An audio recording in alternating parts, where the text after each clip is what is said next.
거룩하신 하나님 아버지, 7월의 첫 주 예배를 맥주 감사절 예배로 올려드리게 하시니 감사합니다. 전반기를 돌아보면 매 순간마다 주님께서 우리들을 보살펴 주셨고 부족한 것들은 채워주셨음을 느낍니다. 주님, 저희들이 반년을 살아오는 동안 때로는 주님의 뜻을 알지 못한 채 방황하기도 하고 낙심과 좌절 속에 주저앉기도 하였습니다. 그러나 매 순간마다 주님은 저희들을 외면하지 않으시고 오히려 품으시고 안아주시며 걸음걸음을 이끌어 주셨습니다. 부족할 때나 풍족함을 통하여 하나님의 깊은 사랑을 깨닫게 하시며 눈에 보이진 않지만 날마다 새롭게 인도하시는 하나님의 손길을 찬양합니다. 사랑의 주님, 저희 한결교회를 사랑하셔서 하나님이 만들어 놓은 자연 속에서 새롭게 신앙을 무장하고 심신을 단련시킬 수 있는 수련회를 갖게 하심을 감사드립니다. 5일 앞으로 다가온 수련회 기간을 통하여 저희들의 신앙을 다시 한번 점검할 수 있는 계기로 삼게 하셔서 느슨했던 신앙을 돌아보며 영적인 각성 있게 하옵시고 회개와 더불어 심령에 불을 붙일 수 있는 시간이 되게 하옵소서. 하나님의 그 놀라운 사랑과 은혜를 가슴 절절히 느끼는 축복의 시간이 되게 은총 내려 주옵소서. 여러 가지 프로그램을 준비한 위원들에게도 함께 하셔서 준비한 모든 것들이 하나님께는 영광이며 저희 모두에게는 큰 유익이 되게 하옵소서. 그 어떠한 미미한 불상사도 발생하지 않도록 성령의 검으로 막아 주시옵소서. 우리를 긍휼히 여기시는 주님, 연일 폭염이 지속되고 있습니다. 이럴 때일수록 성도 한 사람 한 사람의 건강을 지켜 주옵시고 무더위를 이겨낼 수 있는 지혜도 주옵시고 능력도 주셔서 늘 주님과 동행하며 살아가는 귀한 성도들이 다 되게 하옵소서. 또한 각 가정마다 어떤 경우든 물질의 어려움이 없이 모든 일들과 함께 나눌 수 있는 물질의 축복도 내려 주옵소서. 우리 다음 세대를 위해 기도합니다. 오직 하나님이 주시는 말씀 안에서 사랑을 먹으며 귀한 주님의 자녀들로 자라기를 소망합니다. 아이들이 교회에서 세상 걱정, 불안, 염려는 모두 내려놓고 다음 세대의 주역이 될 수 있도록 고래도 춤추게 하는 칭찬을 받으며 오직 성령 안에 인도하심으로 말미암아 요동치 않으며 거룩한 예배자로 평강의 예배자로 살아가게 하옵소서.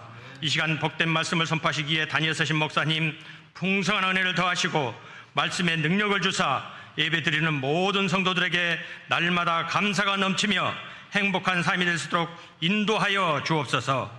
이 모든 말씀 주님께 의탁하오며 우리 모두를 사랑하시고 구원하신 예수 그리스도 이름으로 기도드렸습니다. 아멘. 성령 강림 후 네 번째 주일이자 맥주 감사 주일인 오늘 우리에게 주신 하나님의 말씀은 마태복음 6장 19절에서 21절 말씀입니다. 신약성경 마태복음 6장 19절로 21절 말씀을 저와 여러분이 한 절씩 교독하시고 마지막 절은 합독하실 때 살아계신 하나님의 음성을 들으실 수 있기를 바랍니다. 19절입니다. 너희를 위하여 보물을 땅에 쌓아두지 말라. 거기는 좀과 동록이 해하며 도둑이 구멍을 뚫고 도둑질하느니라. 오직 너희를 위하여 보물을 하늘에 쌓아두라. 거기는 좀이나 동록이 해하지 못하며 도둑이 구멍을 뚫지도 못하고 도둑질도 못하느니라. 내 보물 있는 그곳에는 내 마음도 있느니라. 아멘. 이는 살아계신 하나님의 말씀입니다. 이제 이 시간 시온 찬양대 찬양 읽겠습니다.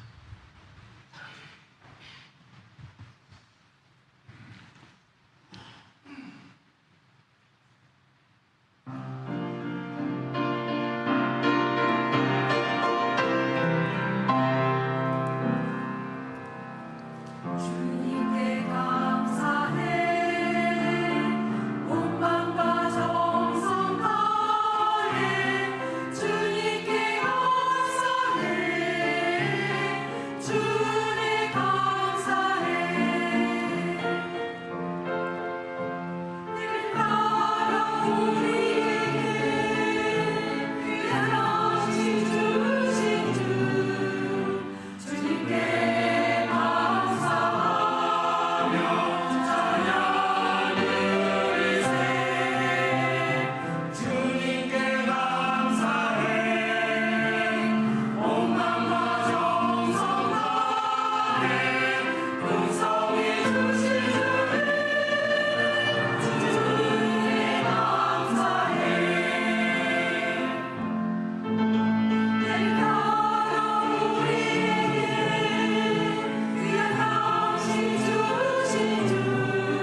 고맙습니다.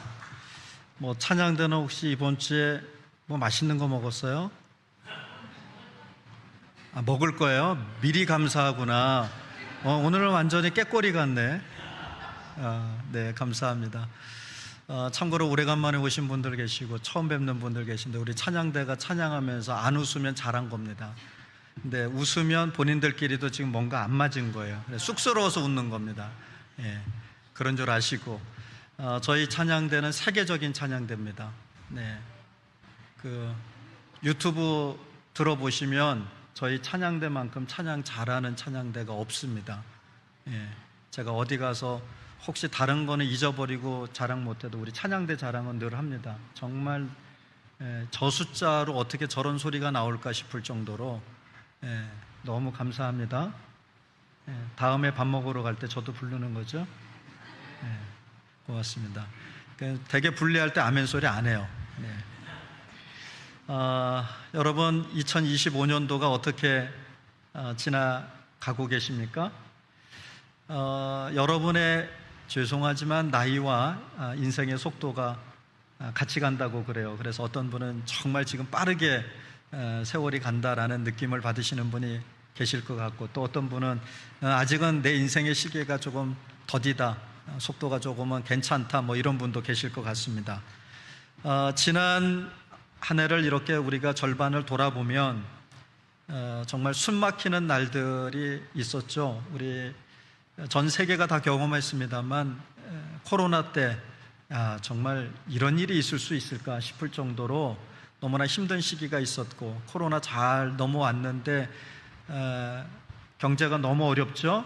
네, 정말 하늘 높은 줄 모르고 물가는 치솟고, 우리 뭐 흔한 말로 내 월급만 안 오르고 다 올랐다 할 정도로 정말 많이 피부로 느끼시죠.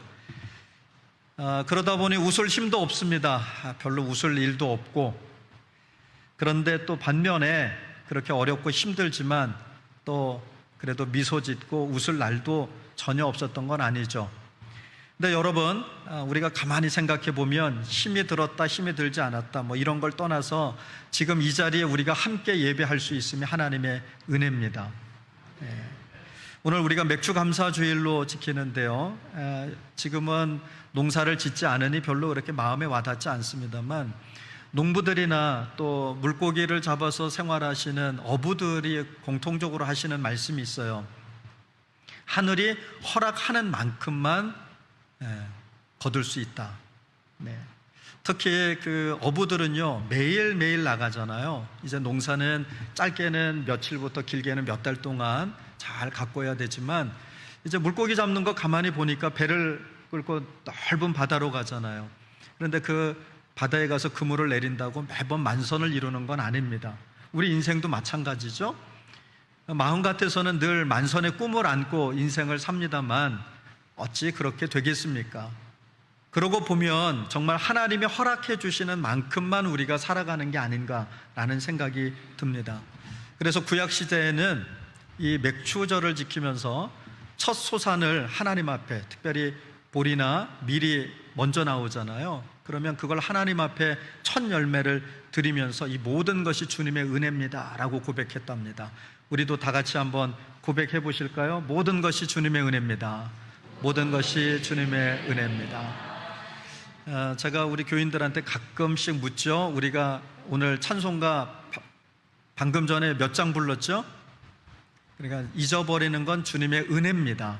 그래야 또 제가 할 일이 있다고 말씀을 드렸어요. 근데 그런 얘기 한 지가 오래됐으면 모르는데 몇 주 안 됐는데 잊어버리는 건 좀 그래요. 그러니까 429장, 그렇죠? 받은 복을 세어보라. 자, 우리 잠깐 시간이 아무리 오래 걸려도 한 20초만 손가락을 다 이렇게 손을 펴보세요. 자기를 향해서. 그리고 받은 복을 한번 세봅니다. 6개월 동안 하나님이 내게 주신 복이 뭐가 있었지 하고 받은 복을 한번 손가락 이렇게 보이게 꼽아가면서 한번 해보세요. 몇 가지나 있었나? 아니, 없어도 남들이 보고 있잖아. 그냥 꼽아요, 이렇게. 자, 그리고 발가락도 좀 꼽아보고. 자, 고맙습니다. 내려보세요. 근데 여러분 어때요? 하나님이 우리에게 복 주셨다, 우리에게 복 주셨다 늘 고백은 하는데 정작 하나님이 내게 주신 복을 세어보려고 하면 뭐가 복이었지? 잘 몰라요. 뭐가 하나님의 은혜였지? 잘 몰라요. 왜 그럴까?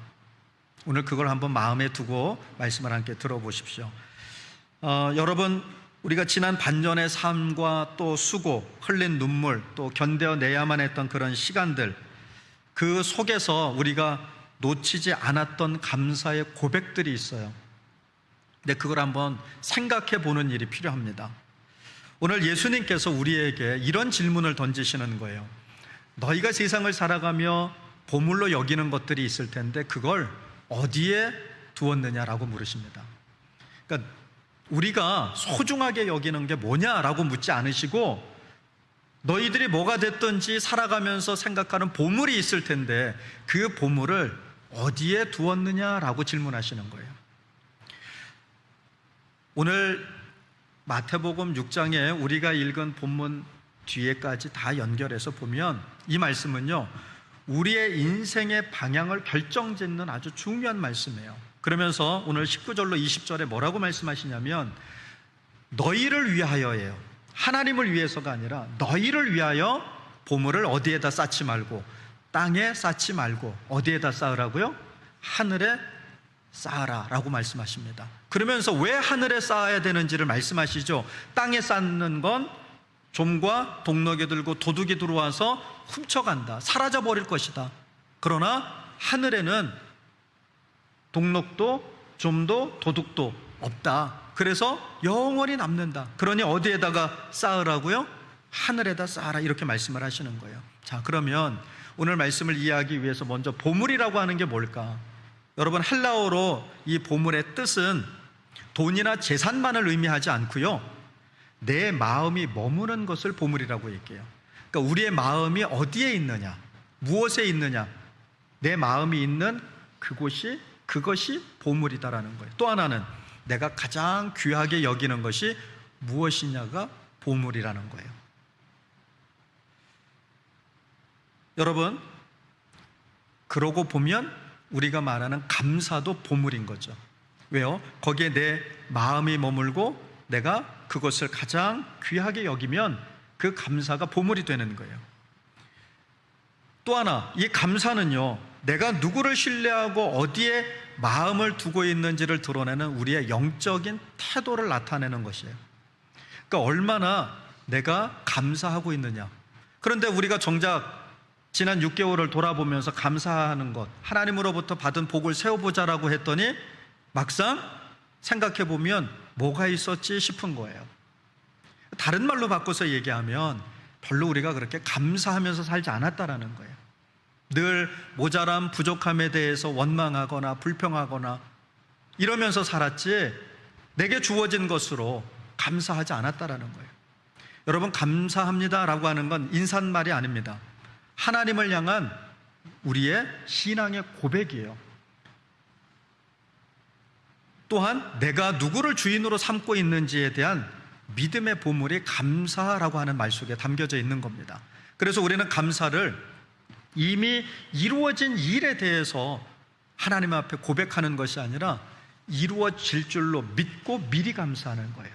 그래서 우리 같이 이렇게 인사해 보시게요. 미리 감사합시다 하고 인사합시다. 미리 감사합시다. 네. 우리는 자꾸 뭔가가 해결되거나 무엇인가가 주어지거나 만족함이 있을 때, 이루어졌을 때 하나님 앞에 감사합니다라고 얘기해요. 그건 하나님에게만 그런 게 아니라 사람 사이에서도 이 사람이 내가 원하는 대로 해줄 때 감사합니다, 내가 원하는 일들이 이루어질 때 감사합니다라고 얘기해요. 그러나 성서가 얘기하는 감사는요, 미리 감사하는 거예요. 그러면 왜 하나님이 이 감사를 하늘에 쌓으라 했을까? 우리는 인생을 살아가면서 많은 것들을 쌓아놓고 삽니다. 그렇죠? 여자분들이 옷장을 열어보면 입을 게 하나도 없죠? 입을 게 하나도 없어요. 옷장에 가득 차 있지만 입을 게 하나도 없어요. 어디고 안 쌓여 있는 게 없죠. 내 마음으로부터 시작해서 내 삶의 자리에 우리는 많은 걸 쌓고 살아요. 먼저 보세요. 집도 어때요? 평생을 살면서 내 집 마련하는 게 우리나라 사람들은 꿈이에요. 이국 갈 것도 아닌데, 그렇죠? 그래서 그 영끌족이라 그러죠. 그냥 다 끌어모아서 어떻게 해서든지 집을 사요. 그런데 말 그대로 내 돈 주고 산 게 아니잖아요. 대출 받아서 샀으니까 평생을 뭐 하느라고 살아요? 대출금 갚느라고 살아요. 대출금 갚느라고. 그게 쌓는 거예요. 또 뭘 쌓아요? 경력을 쌓죠. 우리가 취업을 하든 뭔가 하고 싶은 일을 하기 위해서는 경력이 있어야 된다 그래요. 우리 경력도 쌓아요. 또 요새는 좀 쌓는 게 쉽지 않다고는 하는데 통장도 쌓죠. 예. 자, 옆 사람한테만 조용히 알려주세요. 다른 사람 안 달리게. 옆 사람한테만 내 통장 잔고가 얼마인지 알려주세요. 뭘 그런 걸 시킬까? 그렇죠? 예. 근데 얘기하라고 그러고 얘기를 해도 솔직하게는 얘기 안 할 것 같아. 내가 가만히 보면 솔직하게 내 잔고 얼마라고 부부간에도 얘기 안 해. 근데 우리는 통장도 계속 쌓이면 좋겠어요. 또 어때요? 인정받고 싶죠. 뭘 하든지 잘한다 잘한다 해주길 바래요. 그래서 오늘 칭찬했잖아요. 제가 감사하죠. 그러니까 우리는 자꾸 뭔가를 이렇게 쌓아요. 그런데 예수님은 그 무엇보다 감사를 하늘에다 쌓으라는 거예요. 감사를. 왜 그랬을까? 첫째, 감사는 순간을 영원으로 바꾸는 능력이에요. 집도 순간이죠. 이 땅 살다가 떠나면 다 놓고 갈 거예요. 그리고 사는 동안에도 집을 우리가 빼앗길 수도 있어요. 그런데 감사는요, 여러분 사라지지 않는데요. 무너지지 않는데요. 없어지지 않는데요. 땅에 쌓는 건 여러분 다 사라집니다. 지금 땅의 것은요, 여러분 다 사라집니다. 제가 얘기했는데요. 다시 한번 얘기합니다. 제가 죽을 때 300만 원짜리 수의 입히면 안 됩니다. 발가벗고 갈 수는 없으니까 그냥 잘 덮어만 주세요. 수의 안 입혀도 돼요. 왜 그렇게 다 놓고 갈 거고, 제가 그 얘기까지 했어요. 조금 경박스러운 이런 표현이지만, 여러분 그 300만 원짜리 수의 며칠 입어요? 3일 입어요. 3일. 그리고는 1000도씨가 넘는 불구덩이에다 넣고 싹 태울 거야. 어느 것 하나도 여러분 우리가 이 땅에 남는 게 없어요. 내 인생이 끝나면요 다 사라지고 마는 거예요. 주님이 그러셨잖아요. 누가복음에서 부자를 보고, 오늘 이 밤에 너의 생명을 내가 거두어가면 이 모든 것이 누구의 것이 되겠느냐? 답은 이거예요. 누가 가져갈지는 몰라도 내 거는 아니라는 게 답이에요. 여러분 이 세상의 거는요 그렇게 다 사라집니다. 그러나 감사를 드린 삶은요 하나님이 기억하신대요. 히브리서 6장 10절에 보니까 주님이 이렇게 얘기하십니다. 하나님은 불의하지 아니하사 너희의 행위와 그의 이름을 위하여 나타낸 사랑으로 이미 성도들을 섬긴 것과 이제도 섬기고 있는 것을 잊지 아니하고 기억하신다. 아멘. 여러분 하나님은요 우리의 행위를 어느 것 하나도 잊어버리지 않으신대요. 그리고 다 기억하신대요. 하늘 기억 창고에 저와 여러분이 이 땅을 살아가면서 행하는 모든 일들, 모든 생각들, 모든 마음자리를 다 기록해 두신대요. 실제 그런 일이 벌어질지는 알 수 없지만 어떤 분이 그런 얘기를 해요. 우리가 주님 앞에 섰을 때는 반드시 결산을 해야 되거든요. 우리가 이 땅에서 어떻게 살았는지를 하나님이 물으신다고요. 그런데 하나님 앞에 섰더니 마치 파노라마처럼 영화가 쭉 지나가듯이 우리의 인생이 쭉 하고 지나간대요. 정말 그때 우리가 하나님 앞에 부끄럽지 않은 인생이라고 얘기할 수 있을까? 우리가 그때를 좀 생각하며 이 땅을 살아간다면 조금 더 감사의 마음을 가지고 살아갈 수 있겠다라는 생각이 듭니다. 하나님은 우리가 감사로 드린 것, 또 감사로 견디는 것, 감사로 버틴 그 시간들을 잊지 않으십니다.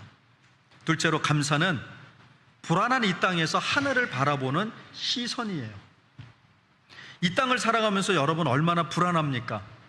물질이 있어서도 불안하고 없어도 불안하고, 건강해도 불안하고 건강하지 않아도 불안하고, 우리는 남들이 다 가지고 있는데 나만 없으니까 불안한 것 같지만 그것이 있어도 불안한 존재예요. 이 세상에 여러분 불안하지 않을 게 하나도 없어요. 그런 이 세상에서 감사는 불안한 것들을 바라보는 것이 아니라 하나님께로 우리의 시선을 돌릴 수 있도록 만들어준다는 거예요. 그래서 감사를 훈련하면 훈련할수록 땅에 뿌리 내린 삶이 아니라 하늘을 향해서 마음을 들이는 삶을 살게 된다는 거예요.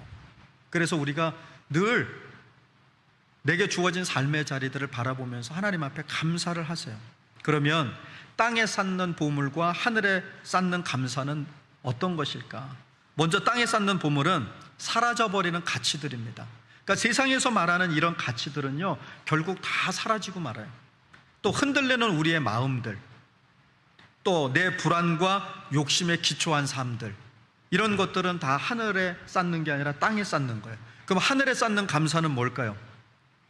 하나님을 신뢰하고 지금 내 이 삶의 자리를 받아들이는 믿음이에요. 지금 내 삶의 자리가 어떠하든지 하나님이 함께 하신다, 하나님이 역사하고 계신다 라고 하는 것을 믿음으로 받아들이는 거예요. 그리고 작은 것에도 하나님의 손길이 있음을 발견하도록 우리의 영의 눈이 열리도록, 또 사라지지 않을 가치들, 즉 하늘에 갇힌 사랑과 정의와 평화와 생명을 드리는 고백, 나의 삶의 자리에서 무엇이 하나님의 사랑을 나타내는 일인지, 또 정의와 평화와 생명을 드러내는 삶인지를 늘 기억하고 생각해내면서 그런 삶을 살아내는 것, 이것이 바로 하늘에 쌓는 감사라는 거예요.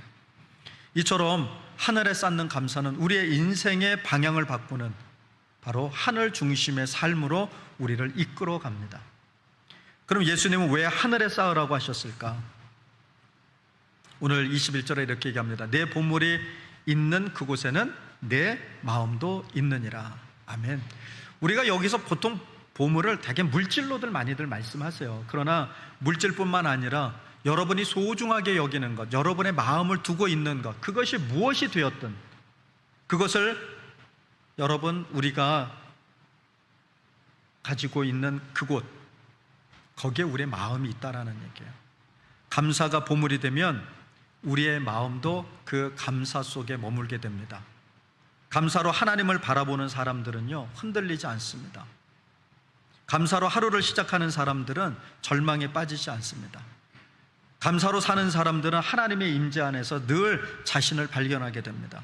그래서 감사는 결과가 아니라 믿음에서 시작되는 거예요. 그래서 미리 감사해요. 하나님이 함께 하신다, 하나님이 도우신다, 지금 비록 내가 어렵고 힘들지만 하나님께서 내 인생을 이끌어가고 계신다, 나를 여기에 이대로 두실 리가 없다, 그 믿음으로 나가는 거예요. 여러분, 그 산 증인이 바로 예수님이세요. 예수님께서 말씀을 선포하시는데 5,000명을 먹이신 사건 아시죠? 장정만 5,000명이 먹는 사건이 있었어요. 그때 여러분, 제자들이 뭐라고 얘기합니까? 해가 넘어가고 이제 밤중이 되어 오랜 시간 동안 말씀을 듣다 보니 지쳤고 밥 먹을 시간이 됐어요. 그런데 식사를 제공할 만한 능력이 없으니까 제자들이 예수님께 뭐라고 얘기합니까? 저들로 하여금 마을로 들어가 밥을 먹고 돌아오게 하십시다. 그랬더니 예수님이 뭐라고 그래요? 너희가 가진 것으로 주라, 이렇게 말씀합니다. 그런데 제자들이 뭐가 있어요? 그런데 그때 어린아이 하나가 자신이 먹을 도시락을 내미는 겁니다. 그게 바로 뭡니까? 보리떡 5개와 물고기 2마리, 오병이어의 도시락을 내놓는 거예요. 여러분, 그 도시락으로 장정만 5,000명이 먹을 수 있어요? 만약에 우리라면 어떻게 한다 그랬어요? 당회를 열 겁니다. 장로님들, 장정만 5,000명의 성도들이 모여 말씀을 듣는데 식사를 어떻게 할까요? 재정이 됩니까? 안 됩니까? 단가는 얼마짜리로 할까요? 우리도 제자들처럼 그랬을 거예요. 그런데 주님은 뭐라고 하십니까? 그것을 들어 축사하셨다, 들어 감사하셨다. 무슨 얘기입니까? 비록 이 땅에서는 별것 아닌 이 도시락이 하나님 앞에 감사함으로 나가니 하나님의 놀라운 이적을 일으키는 시작점이 되는 거예요. 그리고 나눠주니 어떻게 됐습니까? 12광주리가 남는 역사가 그 안에서 일어납니다. 12광주리가 남는 먹거리가 있어 감사하는 것이 아니라 12광주리가 남도록 먹여야 될 사람들이 있어 감사한 거예요. 우리 교회가 예산이 없어도 하나님, 우리가 선교해야 할 선교의 터전이 있어서 감사합니다. 기도가 이렇게 바뀌어야 되는 거예요. 내가 비록 오늘 먹을 게 없어도 하나님, 내가 먹일 사람이 있어서 감사합니다. 저와 여러분들이 누군가를 먹이는 사역을 하자고 마음 먹으면 여러분, 우리가 있어서 먹입니까? 아니죠. 먹이도록 하나님이 붙이신다는 거예요. 제 페이스북 친구들 중에, 물론 페이스북의 친구들의 거의 90%는 직접 대면해 본 적이 없는 분들이에요. 그런데 그분들의 사역 가운데는 놀라운 일이 벌어집니다. 그게 뭡니까? 그분들이 뭔가를 가지고 있어서 나누는 게 아니라 하나님의 말씀을 따라서, 하늘의 가치를 따라서 살아가려고, 또 목회하려고 애쓰니까 하나님께서 그 사역 가운데 사람들을 붙이시고 필요한 것들을 공급하시더라는 거예요. 이건 제 얘기가 아니라 그분들의 고백이에요. 또 우리 교회도 지난 36년 동안 여러분 그 경험을 해왔죠. 우리 교인들 다 아시는 것처럼 어디 대기업 임원이 있습니까? 아니면 중소기업 사장님이 있습니까? 그래도 우리는 마음만큼은 대기업 사장이잖아요. 그렇죠? 그런데 우리 교회가 하나님의 선한 사역을 하려고 할 때마다 단 한 번도 물질이 없어서 못한 적이 없어요. 수련회 끝나고 보고 드리겠습니다만, 저희가 수련회를 계획하고 하나님 앞에 기도하면서 준비할 때 예산 1,300만 원 세웠어요. 이 정도는 들 겁니다. 그리고 최소화해서 세운 금액이에요. 근데 본 재정으로 1,300만 원 불가능한 것은 아니지만 하나님 앞에 기도합시다. 근데 놀랍게도요, 이제 오늘 또 결산해봐야 알겠습니다만 거의 우리가 예산 사온 것을 하나님께서 채우셨어요. 누구를 통해서? 여러분들을 통해서. 십시일반 여러분들의 마음을 모아주신 걸로, 그래서 아마 거의 본 재정 거의 손대지 않고 여러분들이 헌금해 주신 것으로 수련회가 가능할 것 같아요. 이게 은혜입니다. 우리가 무엇을 하고자 하느냐가 중요한 것이지 내가 무엇을 갖고 있느냐는 별로 중요하지 않아요. 우리 교인들이 넉넉해서 내놓는 게 아닙니다. 내가 하나 먹을 것, 내가 하나 입을 것 줄이고, 그리고 내놓는 거예요. 그리고 하나님 앞에 드리는 거예요. 여러분, 감사는 결과가 아니라 믿음으로 하는 거예요. 바울 사도는 어땠습니까? 그가 엠마오 도상에서 부활하신 주님을 경험하고 나서 그의 인생이 완전히 뒤바뀌죠. 예수 잡던 이가 예수 전하는 이로 그의 전생애를 복음 전하는 일에 올인합니다. 그런데 그가 감옥에 갇히게 됐어요. 무슨 얘기입니까? 우리의 생각으로는 더 이상 복음을 전할 수 없는 제한된 삶을 살게 됐어요. 그럼 우리는 또 어떻게 합니까? 당회를 엽니다. 그래서 어떻게 해요? 어떻게 하면 감옥에서 나올 수 있을까요? 좋은 변호사 붙여주세요. 구명운동 해주세요. 그런데 바울 사도는 거기서 어떻게 합니까? 하나님을 찬양합니다. 하나님 앞에 감사해야 합니다. 그러자 놀라운 일이 벌어지죠. 바울은 옥에 있지만 바울이 전하고자 했던 그 복음은 간수들을 통해서 복음이 바깥으로 흘러가기 시작합니다. 그리고 나중에 그 옥문이 열리는 역사도 일어났죠. 내가 가지고 있는 걸로 여러분 우리가 살아가고 내가 가진 걸로 뭔가를 할 수 있다 또는 하려고 한다? 아닙니다. 하나님이 허락해 주시지 않으면 우리는 단 한 발자국도 단 한숨도 쉴 수 없고 걸을 수 없는 존재라고 하는 거예요. 그렇게 우리는 늘 감사할 수밖에 없습니다. 감사는 상황이 아니라 하나님을 바라보는 믿음이에요. 그래서 우리의 말 속에서, 우리의 심령 속에서 하나님 감사합니다, 감사합니다 취임새가 아니라 정말 하나님이 아니면 안 됩니다라고 하는 고백일 수밖에 없다라는 거예요. 하늘의 감사를 쌓는 사람은 그래서 이 땅에서 흔들리지 않습니다. 내가 비록 가진 게 없어도, 내가 비록 명예와 권세는 없어도 하나님이 나와 함께 하신다는 걸 알기 때문에 여러분 흔들리지 않습니다. 오히려 하늘을 향해서 단단히 뿌리를 내리고 걸어갑니다. 여러분, 지금 여러분의 보물은 어디에 쌓여 있습니까? 우리가 매일의 삶에서 한 줄의 감사일기를 쓰고 또 조용히 드린 감사 기도를 올리고 삶 속에서 흘린 감사의 눈물을 하나님께 드릴 때 그 모든 것이 하늘에 쌓이는 보물입니다. 여러분, 세상은 더 가지는 것을 보물로 여깁니다. 그러나 하나님은 더 감사하는 것을 보물로 여기십니다. 하늘의 감사가 쌓일수록 우리의 마음은 하늘을 향하고 또 그 감사가 우리의 삶을 지탱하는 영적인 기반이 될 것입니다. 여러분, 감사는요 나를 무너뜨리지 않습니다. 오히려 나를 살리고 하나님 앞에서 기억되게 하고 내 인생을 하나님의 시선으로 다시 바라보게 만드는 것입니다. 감사를 쌓는 사람은 결국 하늘의 보물을 소유한 사람입니다. 그 감사가 우리의 삶의 진짜 보물이라고 하는 것을 기억할 수 있기를 바랍니다. 그러면 어떻게 우리가 감사로 하늘에 쌓을 수 있을까? 4가지를 실천해 보십시오. 먼저 감사 일기를 쓰십시오. 방금도 그랬죠? 세보니까 살 수가 없어요. 얼른 생각 안 나죠? 근데 감사 일기를 쓰시면서 오늘 하루에 하나님이 내게 주신 그 은혜와 복이 무엇인가를 표현해 보세요. 그것이 여러분의 복이 될 겁니다. 두 번째로는 여러분 쓰는 것이 참 쉽지 않아요. 그래서 감사하다라는 말을 자꾸 해보세요. 가족들에게, 또 교우들에게, 또 직장 동료들에게 고맙습니다, 감사합니다. 잘 될 뿐만 아니라 잘해줄 때만 아니라 나를 조금 힘들게 하고 어렵게 해도 죄송한 표현입니다만 제가 가끔 그런 말씀 드려요. 그 부부관계가 힘들고 어려워서 상담할 때 신랑가 남편 때문에 못 살겠어요, 아내 때문에 못 살겠어요, 그리고 심하게 얘기하시는 분은 이 사람 그냥 없으면 좋겠어요, 이렇게까지 얘기하시는 분들이 있어요. 근데 제가 그렇게 말씀드립니다. 그래도 있는 게 나을걸요? 그래도 있는, 거기서 그렇게 격하게 웃으면 우리가 뭔가가 좀 있는 것 같잖아요. 웃어야 될 타이밍에 웃어주세요. 근데 여러분, 죄송한 표현입니다. 그냥 들어주세요. 복의 교훈 소리예요. 물론 힘들지 않다라는 얘기 아닙니다. 힘들고 어렵습니다. 얼마나 힘들게 하면 목사 찾아와서 내 남편, 내 아내 얘기를 하겠어요. 그런데요, 막상 없으면요, 거기서 오는 또 서러움이 있답니다. 그러니까 크게 문제가 되지 않는 이상은 하나님 앞에 이 사람 때문에 못 살겠어가는 내가 저 사람을 받아들일 수 있는 마음이 되고 형편이 되게 해달라고 하나님 앞에 감사해 보시면 어떨까 싶어요.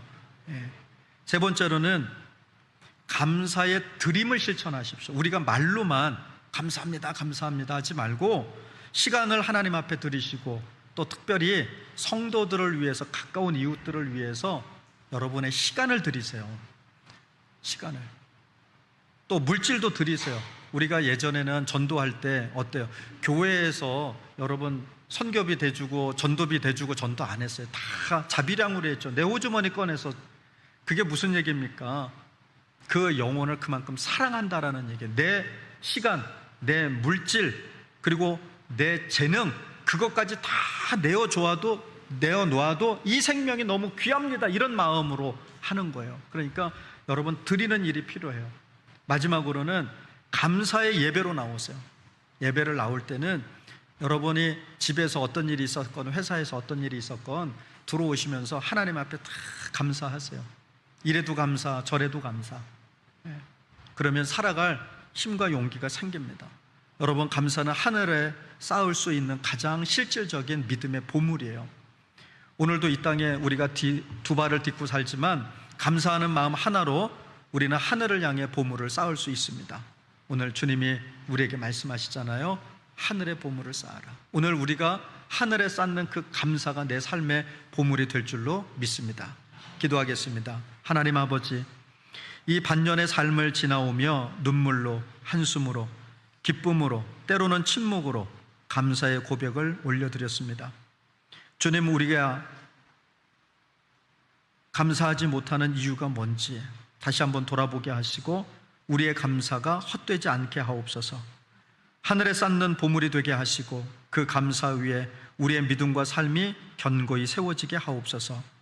감사하는 사람이 되게 하시고 감사를 전하는 사람이 되게 하시고 감사를 드리는 인생이 되게 하셔서 오늘 그 감사가 우리의 보물이 되고 우리를 살아가게 하는 힘과 능력이 되도록 역사하여 주옵소서. 감사하며 예수님의 이름으로 기도를 드립니다. 아멘.